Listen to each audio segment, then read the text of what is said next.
Oh, new hardware day. Nice. The Platypod Tab, tablet tripod mount. I don't have one of these, but you know what? I bet you I could use this to unlock some serious creativity. Let's jump into it.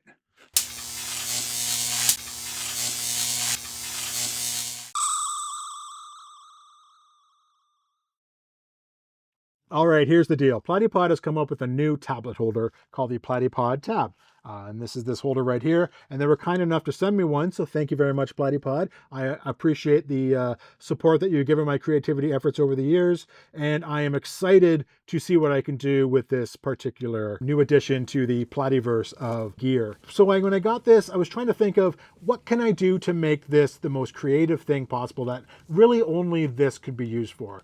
As you're probably aware, there are many products on the market that are used for holding tablets, iPads, and the like. But most of those are designed to have like 3 legs and they sit on your desk and it just holds up your tablet. And this would do this very well. In fact, this will probably be pressed into that service come hockey season, so I'll be able to watch games while I do my crafting. But I wanted to do something else. I think I've come up with the idea that will work best, and that idea is a portable studio. Yeah? Portable studio? Sounds great to me, right? So here's the deal. When I am in my studio here, in my basement of my house, I have behind me a large desk and a large 55-inch screen TV, and I have all the lights and the camera set up that I need to create my images. I put my dioramas and my models on the desk, project a background behind it on the TV, and that's how I create a lot of my shots. If you've seen any of my videos, you've probably seen that setup.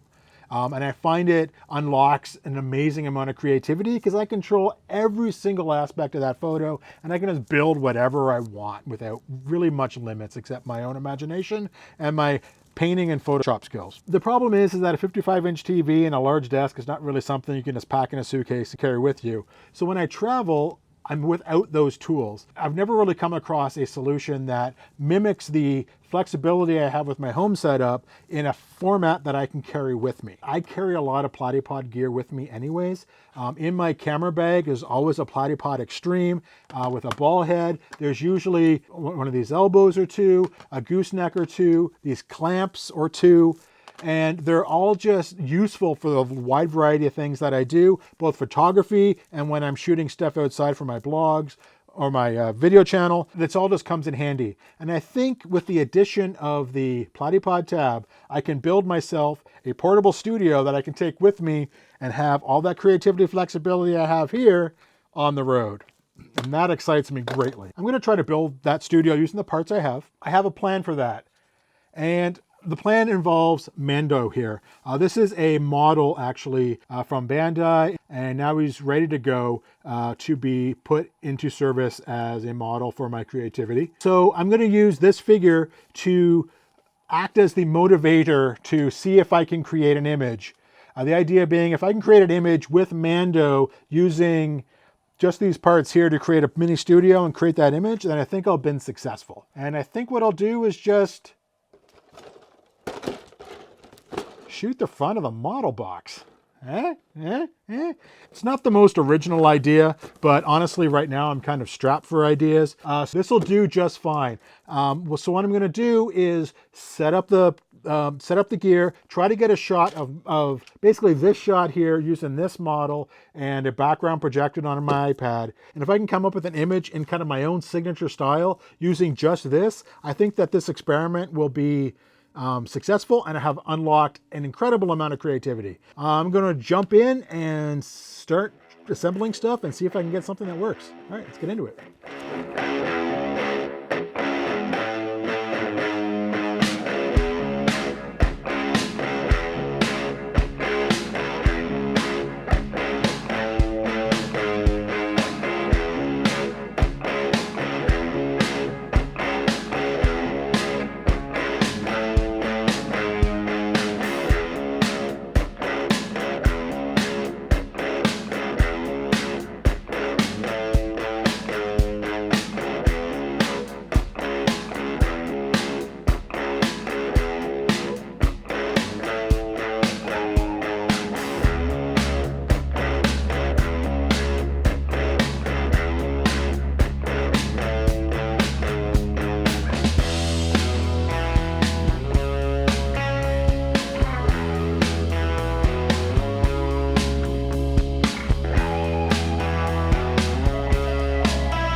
All right, I think I have something here that's going to work really well. I have the iPod here being held up by the tab and an elbow attached to the Platypod Extreme. On the other side, I have another elbow and a clamp holding up Mando. So now I have a background and I have a model that I can control as much as I want to. I'm kind of limited to just shooting within the frame of the iPad if I want the tablet just to be all in camera, but I think that's fine. If I want to shoot bigger, I might have to do some background replacements in Photoshop, but that's not a problem either. Photoshop, I got handled. This setup here, I think is going to work really well. So over here, I have my standard camera set up with the camera, a ball head on a Platypod Extreme. Standard gear I carry with me wherever I go. So all I have to do now is just line up everything, add a bit of lights, and shoot. For the background itself, what I've done is I've set it up to be a secondary display to my laptop, and then I'm using this secondary display to show Photoshop. That way I can do whatever I want to with the background and have full powers of Photoshop at my disposal, so I can tune this background to be whatever I want it to be, which is fantastic from a creativity point of view. So all I need to do now is light it up. One of the things I'm going to have to worry about is that the iPad screen is highly reflective. So these lights that I have, you can't really see them here, but I have lights just to light me so you can see what I'm doing in this video. Those lights have a high reflectivity on this screen. So when I shoot, I'm going to have to turn those down and introduce my own artificial lights, which I'm going to do here, which is another standard piece of kit that I use. I use this for pretty much every shot, including the ones in my studio. This is a Lume Cube panel attached to a Platypod gooseneck and a barn doors here. Then I can just use this to light the figure as I go. The barn doors are very handy because I can use this to shine the light on the figure and then close the doors, and so that light is not going to be shining and reflecting off of the iPad. So I think everything's ready to go. All I really have to do is just take some photos and then go into Photoshop and just confirm that what I think is going to work here actually works out in the final image. So I'm going to light up Mando here. I'm going to take a few angles as I normally do, so I get lights from different angles so I can combine those in Photoshop to make sure I get all the right light in all the right places. Capture it in camera and take it over to Photoshop, and then create my image, and I'll be back with the final results.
All right, you guys, I really can't overestimate how exciting this actually is. Everything worked out perfectly. I was able to craft that image, come up with the image I had in my head, which, to be fair, is basically the image on the box. But the point isn't the fact that it came from the image on the box, the fact that I was able to recreate that image using all this setup here of a portable studio. And I'll be able to take the studio wherever I go, and I only have to pack one extra piece of gear than what I normally carry, which is the Platypod Tab, and it's very small and light. It'll fit in pretty much any pack I have. So I can bring all this wherever I go, and I can be as creative as I want to wherever I go. Boom! That's a mind blower. I can't express this enough, how excited this makes me, because I'll just be able to do anything I want to. If I go on holiday, I can be creative. If I'm going on Christmas vacation and I need a break from the family, I can go be creative. That's a chef's kiss. So I'm excited. I'm really excited. Can you tell? I'm excited. All right, so that's it for me. Hopefully you'll be seeing this set up more on my channel as I go forward. So to see if that happens, hit that subscribe button, and I'll see you next time. Cheers.